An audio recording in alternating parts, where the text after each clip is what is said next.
ይህ የቀልብ ዶክተር ድምፅ ነው። አልሐምዱሊላህ። ታካሚዎቻችን የሚድኑ በእኛ ኃይል እንዳይመስሎት፣ በአላህ ኃይል ብቻና ብቻ ነው። ከቀልብ ዶክተር ዓላማ ውስጥ የአላህን ተአምር ማንገስ ዋነኛው ነው። በየጊዜው በቀልብ ዶክተር ታክመው መዳናቸውን ማመን እስከሚያቀታቸው ሲቃይ የተናነቃቸው ሲገልጹ የአላህ ተአምር ምን ያህል የገዘፈና ግልጽ እንደሆነ ያሳየናል። ከህመም ወደ ጤነኝነት፣ ከጭንቀት ወደ ደስታ፣ ከጨለማ ወደ ብርሃን፣ ካላሰቡበት ወደ ስኬት የደረሱት በአላህ ተአምር ቢሆን እንጂ። ልብ ለአላህ እጅ የሰጠና የተናነሰ ሲሆን ግልጽ ይሆናል።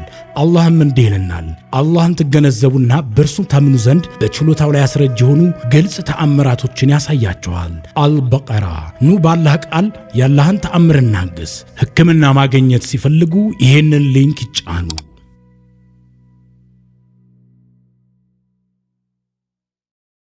በጅኖች እደፈር ነበር።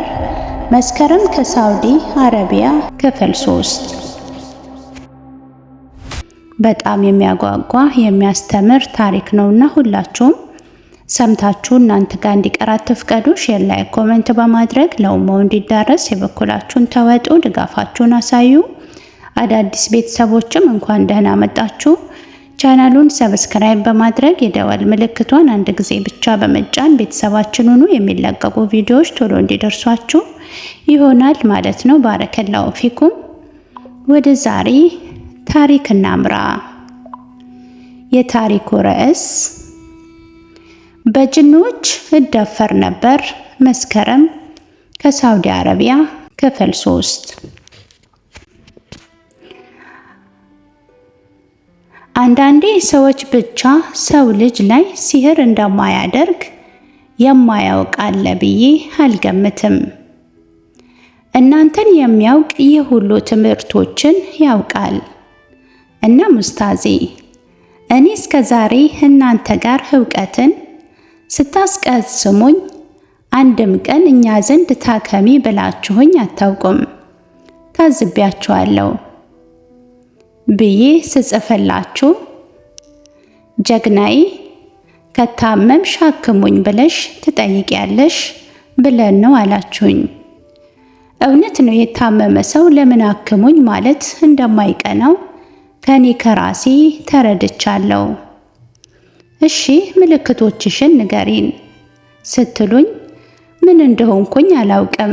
ከሕፃንነቴ ጀምሮ የነበረብኝ እናንተ ባስተማራችሁኝ መሰረት የነበሩብኝን እነኛ መጥፎ ምልክቶች በሙሉ ትዝ አሉኝና አንድ በአንድ እንዲህ ብዬ ነገርኳችሁ። በ16 ዓመቴ አካባቢ ኃይለኛ የጎን ውጋት ነበረኝ። በተለይ ፔሪድ መጥቶ ከሄደ በኋላ ለ2 ሳምንት ጎኔን ቀሰፍ አድርጎ ይይዘኝ ነበር። ይህ ህመም ሙሉ ለሙሉ ባይሆንም አሁን አልሐምዱሊላህ ቀነሰ። ከዚህ በኋላ ግን እያሳፈረ የሚያኖረኝ አንድ ቅጣት የምለው አይነት ምልክት አለብኝ። ፔሪድ ወቅት ሊመጣ 7 ቀን ወይንም 8 ሲቀረው ጊዜና በጣም ወሲባዊ ፍላጎቴ ይጨምራል። ይህ የወሲብ ፍላጎት ግን በፍጹም ወንድ አያስመኘኝም። እንደውም እንስሳቶችን የምመኘው። ውሾች ሲገናኙኝ ማየት በጣም ደስ ይለኛል። የአህያ ብልት እያየሁኝ የምደሰትበት ጊዜ ነበረኝ። ራሴን በጣም አስነዋሪ በሆኑ ነገሮች እየሳልኩኝ እየነካካው በጣም እንደ እብድ እያደረገኝ ነበር። ሙስሊም ከሆንኩኝ በኋላ ይህ አይነት በማይሆኑ ነገሮች መርካት፣ ምሳሌ በስለታማ ነገሮች በቢላህ ራስን ማርካት፣ በሳማ ብልትን ማሸት፣ አዎ ወላሂ በጣም የሚያሳፍር የሚያም ነገር ነው። እኔ ግን ህመሙ ነው እረፍት የሚሰጠኝ። ፊት ከጓሮ ብዙ ሳማዎች አሉ። እርሱም በፌስታል እቀነጥስና በኃይል ብልቴን ላይ አሸዋለሁ። ይህን ጊዜ ይለበለበኛል፣ እረካለሁ። በየሰዓቱ ያለቀስኩኝ ከክፍሌ አልወጣም። ሳብድ ነው የምውለው የማድረው። ብልቴ ስር ስለተከታለው አደማዋለሁ። የሚያደርገኝን ነበር የሚያሳጣኝ። አሁን ሙስሊም ከሆንኩኝ በኋላ ይህ አይነቱ ስሜት ወይንም ፍላጎት ቢኖርም እኔ ግን ራሴን መገደብ ችያለሁ። አልሐምዱሊላህ። እነኚህ ነገሮች ወጣትነቴ ላይ የጀመሩኝ ነገሮች ናቸው። ሽንት ቤትማ ጭራሽ ከተቀመጥኩኝ ባልወጣ ደስ ይለኛል። እንደውም ሀገር ቤት ሽንት ቤት ነኝ ብዬ እወጣና አልመጣም። አምሽቼ ነበረ የምመጣው። ራቆቴን መቀመጥ መጸዳዳት ባይኖርም እንኳን ቁጢጥ እንዳልኩኝ ይመሻል። እዚህ ከመጣው በኋላ ሽንት ቤቱም ምቹ ስለሆነ አልወጣም። ምን ይሄ ብቻ፣ ገላይን መታጠቢያ በጣም ነው የምጠላው። እንደውም የራሴ ላቦት ሽታ ተለማምጀው ሰዎች አስተያየት እስኪሰጡኝ ድረስ ላይ ይደርቃል። እናንተ ዘንድ እኔን ተጣልታ የታከመችው እህቴ ያኔ በጅህልና ዘመን ከተናገረችኝ እስካሁን ውስጤን ከነካው አባባል አንዱ አንቺ አእምሮሽን እንደ ሰውነትሽ አግምተሽዋል። እነርሱም ብታቂና ብትወጃቸው ነበረ የሚገርመኝ ያለችኝ አባባል አሁንም ድረስ ውስጤን ያመኛል። ልክ እኮ ናት፣ ምንም አልጨመረችልኝም፣ ግና እንዲህ ድረስ ታስቀየመኛለች ብዬ አስቤው አላውቅም ነበር። እናም ሰዎች እንዲህ እስኪሰማቸው ድረስ ሰውነቴ ይሸታል። እንደውም አንድ አረብ ትዝ ይለኛል። መስከረም ንጽህናሽ እንደ ውበትሽ አይደለም ያለኝን አስታውሳለሁ። ምክንያቱም ከላይ መልኬ ፀጉሬና ሰውነቴ ቢያምርም የሰውነት ጠረን ግን በጣም ያስቸግረኝ ነበር። ሀታ ሙስሊም ከሆንኩኝ ጀምሮ በሳምንት ወይም በ15 ቀን ሳይሆን ልክ ፔሬድ በጨረስኩኝ ጊዜ ነበረ ገላይን ታጥቤ የምሰግደው።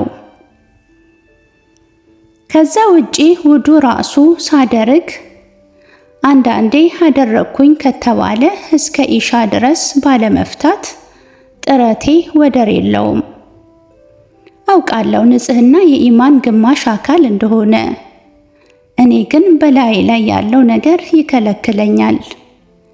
ከዚህ ባለፈ ደግሞ በህልሚ የማያቸው የሚያስፈሩ ገጠመኞች አሉ አይደል? እነርሱም በሙሉ በሕክምናችሁ ማጥፋት እፈልጋለሁ። አንዳንዴ ወይም በ3 ወር ወይንም ደግሞ በ4 ወር አካባቢ ነስር ያመኛል። እነኚህ ብቻም አልነበሩም ምልክቶቼ። እጅግ በጣም ብዙ ምልክቶች አሉብኝ። ከዚህ ሁሉ የማስታውሰው እኛ ቤት ሁሌ ታርሶ እህል ሙሉ ይሆንና ገና በ3 ቀኑ ሁሉም ነገር ውድም ይልብናል።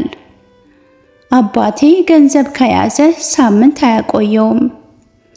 እናቴም እንዲሁ በቃ ብር እጇ ላይ አይበረክትም። እኔ እዛ ሀገር ቤት በምኖርበት ወቅት ሁሌ ምሽት ላይ ከቤታችን አቅራቢያ የሚያጓራ ድምፅ ስንሰማ እኔም ወንድሞቼም ስንፈራ ጊዜ አባቴ አይዟችሁ የሰው ጅብ ነው እንዲህ የሚያደርገው፣ ከቤት እስካልወጣችሁ ድረስ ምንም አትሆንም እያለ ያስፈራራናል። አንድ ጊዜ አባቴና ወንድሜ ለሆነ ጉዳይ ወጥተው ያመሻሉ። በዛ ሰዓት እኔ እናቴና ሌላኛው ወንድሜ ስናለቅስ ነበር ለረጅም ሰዓት።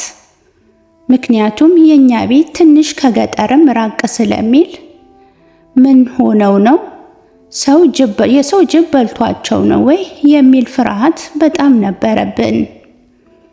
ከዚያንም ግን አባቴና ወንድሜ ወዲያው መጡ። ወንድሜ ያኔ ነው የሰው ጅብ አይቻለሁ ብሎ ልክ አልሆነም። ይኸውስ ስደትን በበረሃው እየመጣ ከአንዴም 3 ታስሮ ተመልሷል። ሀገር ቤት ሲሆን በጣም ይታመማል፣ ይጨንቀዋል። ትንሽ ትንሽ እዚሁ ይሻለዋል።